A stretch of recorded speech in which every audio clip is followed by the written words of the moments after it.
My husband's mother hated that I had more savings than him. One day, I woke up to find my bank app locked. My husband said, "She moved things around for our future."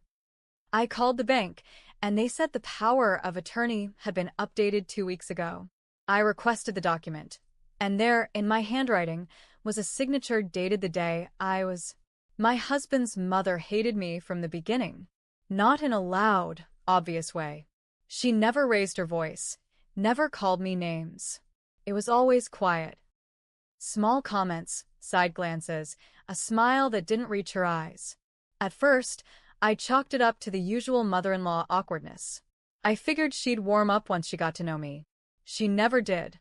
When Marcus and I got married, I had more savings than him. A lot more.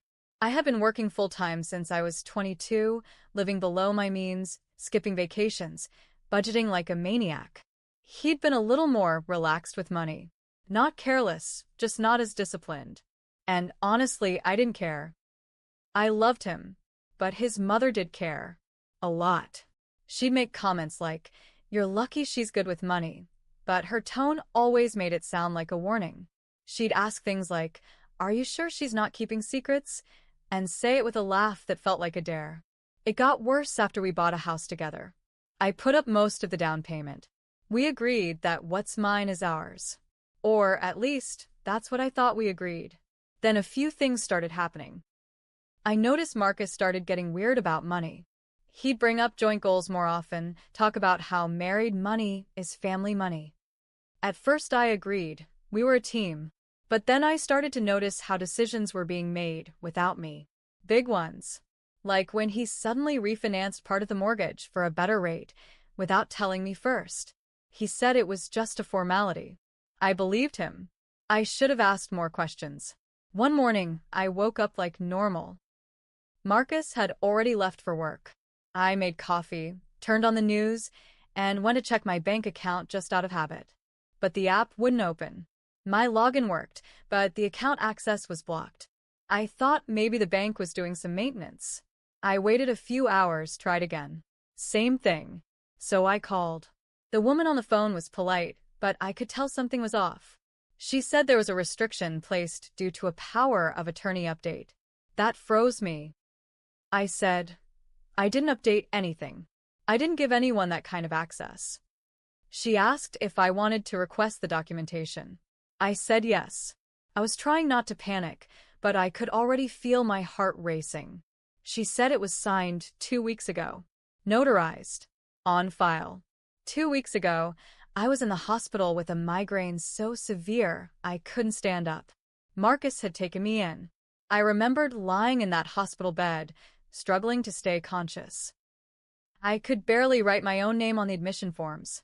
And now someone had a notarized document with my signature from that same day. The document arrived by email. I printed it out immediately. And there it was. My signature. My name. My handwriting. It was unmistakably mine. Right down to the way I always accidentally slant my S too far to the left. I stared at it for 10 minutes before I could move. Then I called Marcus. I kept it calm. I just said, "Hey, my bank app's locked. Did you do something?" He hesitated just long enough for me to know the answer. Then he said, "She moved some things around for our future."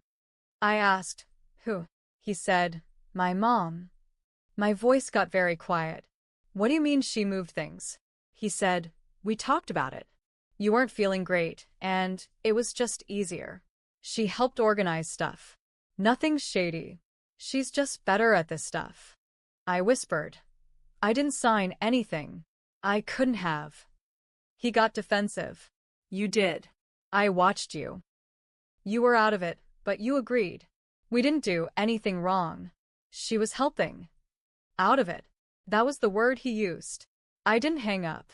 I just set the phone down and let him talk until he realized I wasn't responding. That same day, I drove to the bank. I asked to speak to a branch manager. I showed them my ID, my signature, everything. They let me look at the document in person. It was mine. But the way it was written, how everything was filled out except the signature line. It was clear someone else had prepared it. That someone was his mother. I started digging. Quietly. I got statements, copies of transfer records. She and Marcus had moved money out of my original savings account, bit by bit. Just small enough amounts not to trigger big red flags. But it added up. I also found a second checking account I never opened. One with my name second on the list. His name first. All of it was legal, because of that one paper I signed. The more I looked, the more I found. Not just financial stuff. Her fingerprints were on everything. Insurance. The mortgage. Even the title to our car had been updated. When I confronted Marcus again, he told me I was being dramatic. He said, "You said you trusted me. This is for life. You're acting like I stole something." I just looked at him and said, "You did." That was 2 months ago. I didn't tell anyone. Not yet. I needed to get my ducks in a row. I started moving my remaining funds, what I had left, into an account under a new name. I got a P.O. box in a different town.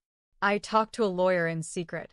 And every Sunday, I still sit across from his mother at dinner and let her smile that fake little smile. She thinks she won. She doesn't know I'm watching everything now. A week after I visited the lawyer, I started recording everything. Not in secret, not yet. Just quietly. I kept a notebook in my purse. Every time Marcus said something off, I'd write it down when he wasn't looking. Dates. Times. Anything that felt wrong. Then one day, I came home early from work. I wasn't supposed to be home until 5. But my boss let me leave after lunch. When I walked through the door, I heard voices in the kitchen. I didn't think much of it at first. Then I heard her laugh, his mother. And not her fake laugh. Her real laugh. The one she only used when she felt in control. I didn't walk in right away. I stood by the hallway and listened. Marcus was saying, "She hasn't said a word. I think she actually believes it was her idea." And then his mom said something that hit me in the chest. "You have to keep her calm until the refinance goes through. Once it's done, she can leave for all I care." I backed away. Quiet. Careful. I went out the front door like I'd just arrived. Slammed it louder than usual, like I didn't hear a thing. He greeted me with a smile and a kiss on the cheek. She pretended to be surprised to see me. We ate lunch like nothing happened. That night, I copied all the refinance documents from our shared desktop. They were saved under a folder called Budget 2019, even though it was 2025. Inside were PDFs, scanned copies of loan agreements, with forged initials that almost looked like mine. They were trying to refinance the house again. This time with my credit, my income, and my name, but without my knowledge. The new terms would pull even more money out of the house's equity. Equity I paid into with my savings, and tie it to debt I never agreed to. I knew what they were doing. They were trying to drain everything they could before I left. Or worse, make it impossible for me to leave without owing. So I did something I hadn't done in years. I called my older brother. We weren't close. Hadn't been since our dad died. But he was a mortgage broker in Cincinnati. I told him I needed help. I didn't give every detail, just enough for him to listen. He told me the paperwork they were trying to push through would be hard to reverse once it was finalized. But if I could prove fraud or show that I'd been manipulated into signing under duress, there was a chance. A small one. I asked him what I should do next. He paused and said, "Don't sign a damn thing. And whatever you do, don't leave the house. Not yet." I didn't understand. He said if I left first, it could look like abandonment in court. If I stayed, I could protect my claim to the house and any proof of what they'd done. So I stayed.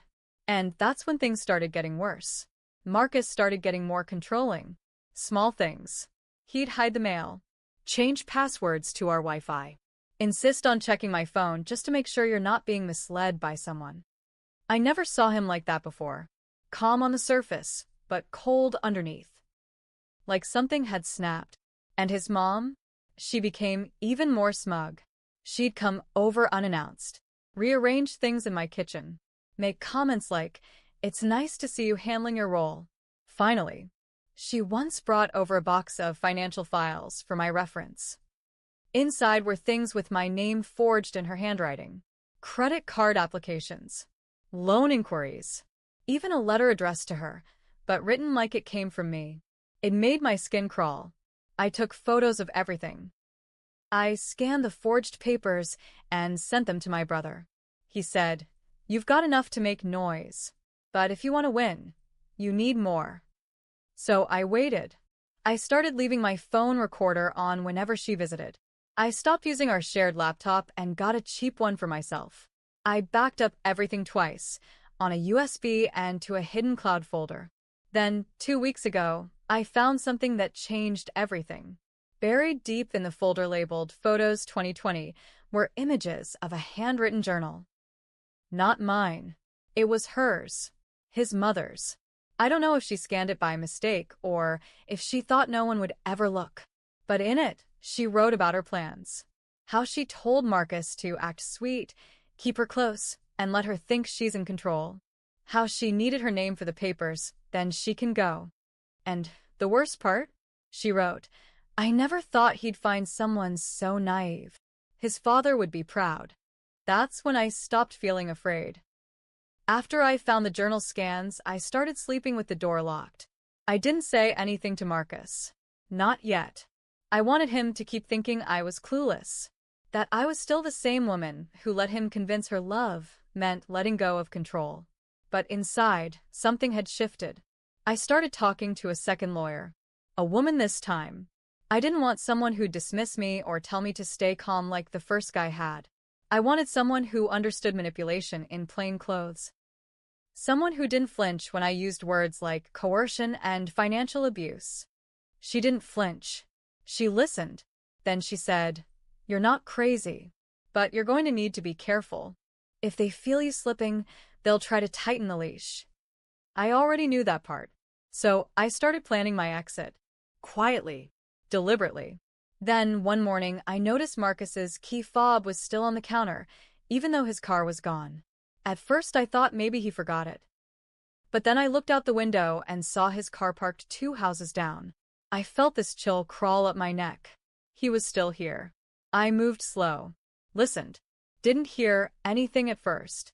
Then I heard the click of the back patio door. I walked to the kitchen like I was just going to grab coffee. Through the corner of the glass, I saw him. He was in the shed. That shed was mine. I used it for my garden tools, some old photo albums, a few locked filing boxes with personal documents. Stuff I never thought anyone would touch.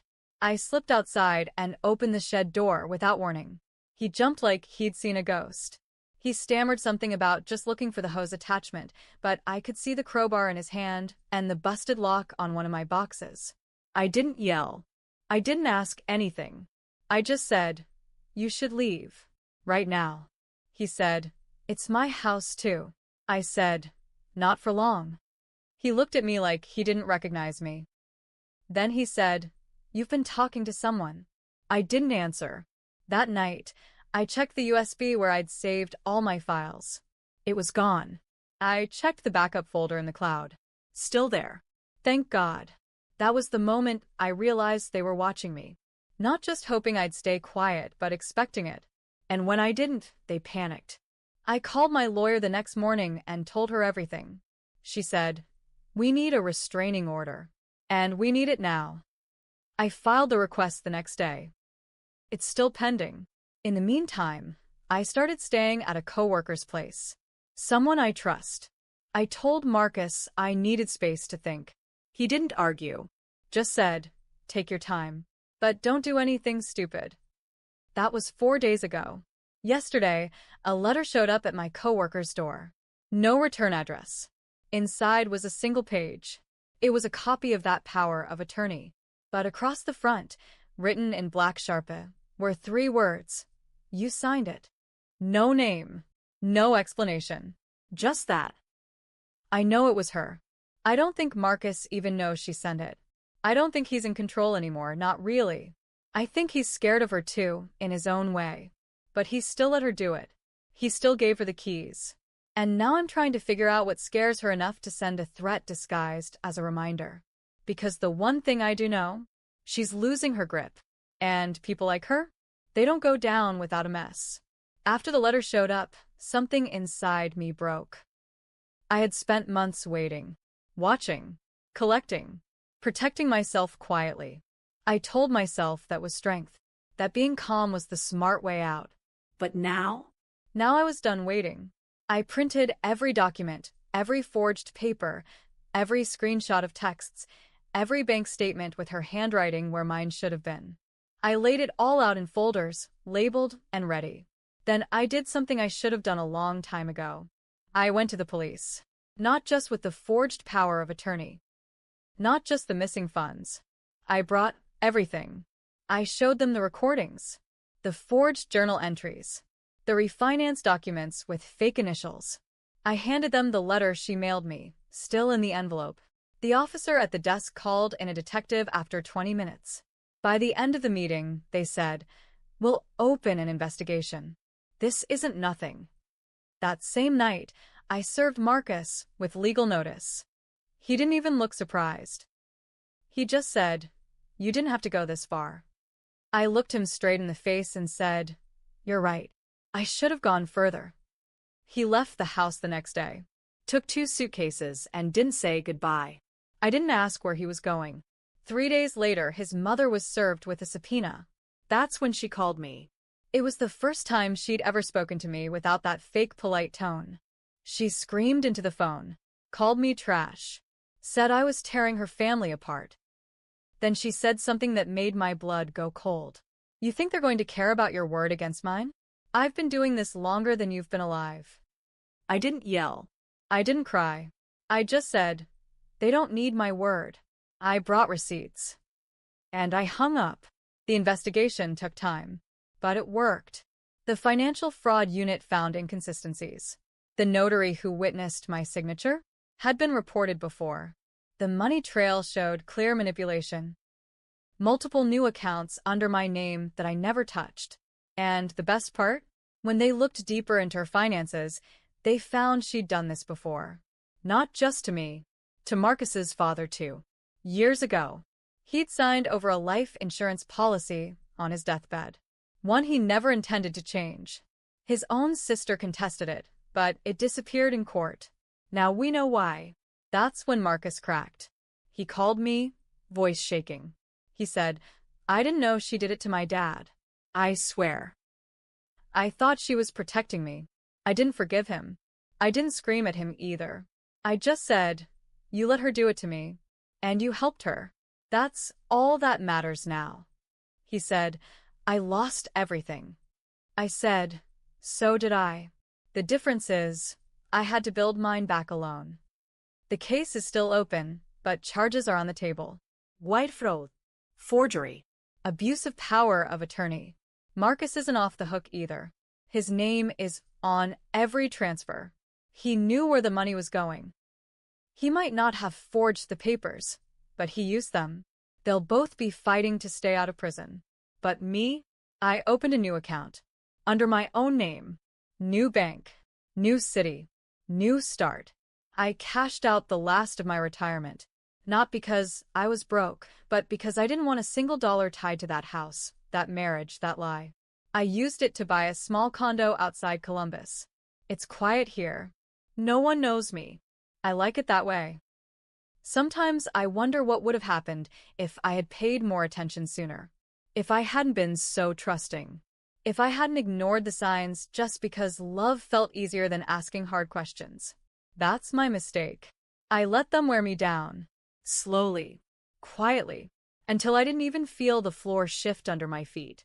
I told myself I was keeping the peace. But really, I was just scared of what would happen if I stopped pretending everything was fine.